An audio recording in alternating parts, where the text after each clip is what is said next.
Challenging star Darshan ಅವರಿಗೆ ಸಂಬಂಧಪಟ್ಟ ಸುದ್ದಿ. ರೇಣುಕಾ ಸ್ವಾಮಿ ಕೊಲೆ ಕೇಸ್ನಲ್ಲಿ ದರ್ಶನ್ಗೆ ರಿಲೀಫ್. ಜುಲೈ 10ಕ್ಕೆ ವಿಚಾರಣೆಯನ್ನು ಮುಂದೂಡಿಕೆ ಮಾಡಿದೆ ಕೋರ್ಟ್. 57ನೇ ಸಿಸಿಎಚ್ ಕೋರ್ಟ್ನಿಂದ ಆದೇಶ ಹೊರಡಿಸಲಾಗಿದೆ. ನಟ ದರ್ಶನ್ ಬೆನ್ನು ಬಿದ್ರ ಗೆಳತಿ ಪವಿತ್ರ ಗೌಡ. ರೇಣುಕಾ ಸ್ವಾಮಿ ಕೊಲೆ ಕೇಸಿನ ವಿಚಾರಣಾ ಬಳಿಕ ಏನಾಯ್ತು ಗೊತ್ತಾ? ಹಾಗಾದ್ರೆ ಕೋರ್ಟ್ಗೆ ಬಂದಿದ್ದ ವೇಳೆ ದರ್ಶನ್ ಪವಿತ್ರ ಗೌಡ ಮಧ್ಯ ಏನ್ ನಡೀತು? ನಟ ದರ್ಶನ್ ರನ್ನ ಪವಿತ್ರ ಗೌಡ ಮಾತಾಡ್ಸಿದ್ರ? ದರ್ಶನ್ ಅದಕ್ಕೆ ರೆಸ್ಪಾಂಡ್ ಮಾಡಿದ್ರ?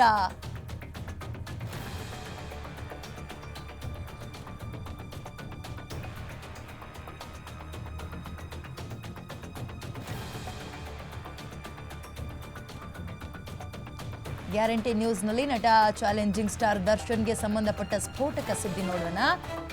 ರೇಣುಕಾ ಸ್ವಾಮಿ ಕೊಲೆ ಕೇಸಿನ ವಿಚಾರಣೆ ಬಳಿಕ ಏನಾಯ್ತು? ಸದ್ಯಕ್ಕೆ ಜುಲೈ 10ಕ್ಕೆ ವಿಚಾರಣೆ ಮುಂದೂಡಿಕೆ ಮಾಡಿದೆ ಕೋರ್ಟ್. ಆದ್ರೆ ಕೋರ್ಟ್ಗೆ ಬಂದಿದ್ದ ಸಂದರ್ಭದಲ್ಲಿ ದರ್ಶನ್ ಪವಿತ್ರ ಮುಖಾಮುಖಿ ಆಗ್ತಾರೆ. ಇಬ್ರು ಕೂಡ ಮಾತಾಡಿದ್ರ? ಪರಸ್ಪರ ಮಾತಾಡಿದ್ರ? ಗೆಳತಿ ಪವಿತ್ರರನ್ನ ನಟ ದರ್ಶನ್ ಮಾತಾಡ್ಸಿದ್ರ? ಹಲವಾರು ಜನಕ್ಕೆ ಈ ಕುತೂಹಲ ಅಂತೂ ಇರುತ್ತೆ. ಯಾಕಂತ ಹೇಳಿದ್ರೆ ಚಾಲೆಂಜಿಂಗ್ ಸ್ಟಾರ್ ದರ್ಶನ್ ಅವರು ಕೋಟ್ಯಾಂತರ ಜನ ಅಭಿಮಾನಿ ಬಳಗವನ್ನು ಹೊಂದಿರುವಂತಹ ನಟ. ಹೀಗಿರುವಾಗ ಏನಾಗ್ತಾ ಇದೆ, ಏನಾಯ್ತು, ಈ ಕೇಸ್ ಎಲ್ಲಿ ತನಕ ಬಂದು ನಿಂತ್ಕೊಳ್ತು? ಈ ಘಟನೆ ಆದ್ಮೇಲೂ ಇಬ್ರು ಮಾತಾಡ್ತಾ ಇದ್ದಾರೆ. ಯಾಕಂದ್ರೆ ಮೊನ್ನೆ ತಾನೇ 21ನೇ ವರ್ಷದ ವಾರ್ಷಿಕೋತ್ಸವವನ್ನು ಬಹಳ ಅದ್ದೂರಿಯಾಗಿ ಹೆಂಡತಿ ಜೊತೆಗೆ ದರ್ಶನ್ ಅವರು ಸೆಲೆಬ್ರೇಟ್ ಮಾಡ್ಕೊಂಡಿದ್ದಾರೆ. ವಿಜಯಲಕ್ಷ್ಮಿ ಅವರ ಜೊತೆಗೆ ಚಾಲೆಂಜಿಂಗ್ ಸ್ಟಾರ್ ದರ್ಶನ್ ಗಂಡ ಹೆಂಡತಿ ಬಹಳ ಖುಷಿಯಾಗಿ ಸೆಲೆಬ್ರೇಟ್ ಮಾಡಿದ್ದಾರೆ.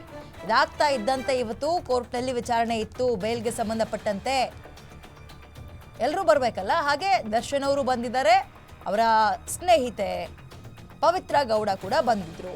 ಮುಂಚೆ ಇದ್ದಂತಹ ಆತ್ಮೀಯತೆ ಈಗಲೂ ಕೂಡ ಇದೆಯಾ? ಇಬ್ರು ಮಾತಾಡ್ಸಿದ್ರ? ಅಥವಾ ಘಟನೆ ಆದಾಗಿಂದ ನಾನೊಂದು ತೀರ ನಿನ್ನೊಂದು ತೀರ ಅಂತಿದ್ರಲ್ಲ, ಹಂಗೆ ಇಬ್ರು ಕೂಡ ಮುಖ ಮುರ್ಕೊಂಡು ಹೋದ್ರ? ತುಂಬ ಜನಕ್ಕೆ ಕುತೂಹಲ ಇತ್ತು. ಏನಾಗಿದೆ ಅನ್ನುವಂಥದ್ದನ್ನ ನಿಮ್ಮ ಗ್ಯಾರಂಟಿ ಸ್ಕ್ರೀನ್ನಲ್ಲಿ ನಾವು ಹೇಳ್ತಾ ಹೋಗ್ತೀವಿ.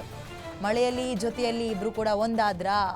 ಗ್ಯಾರಂಟಿ ನ್ಯೂಸ್ನಲ್ಲಿ ನಟ ದರ್ಶನ್ ಕುರಿತ ಸ್ಫೋಟಕ ಸುದ್ದಿಯನ್ನ ನೋಡ್ತಾ ಹೋಗೋಣ.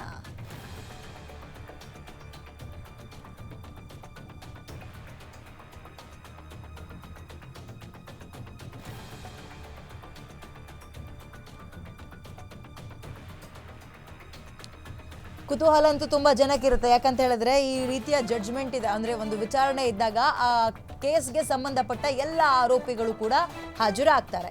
A1 ಇಂದ ಹಿಡಿದು ಎಲ್ಲಿ ತನಕ ಆರೋಪಿಗಳಿರ್ತಾರೆ ಎಲ್ಲರೂ ಕೂಡ. ಅದೇ ರೀತಿಯಾಗಿ ದರ್ಶನ್ ಮತ್ತು ಪವಿತ್ರ ಇಬ್ರು ಕೂಡ ಕೋರ್ಟಿಗೆ ಹಾಜರಾದ್ರು. ಬೇರೆ ವೆಹಿಕಲ್ನಲ್ಲಿ ಬಂದಿದ್ರು. ಬಟ್ ಕುತೂಹಲ, ಇಬ್ರು ಕೂಡ ಮಾತಾಡಿದ್ರಾ ಅನ್ನುವಂಥದ್ದು ಬಹಳ ಪ್ರಶ್ನೆ. ತುಂಬಾ ಜನ ಅಭಿಮಾನಿಗಳು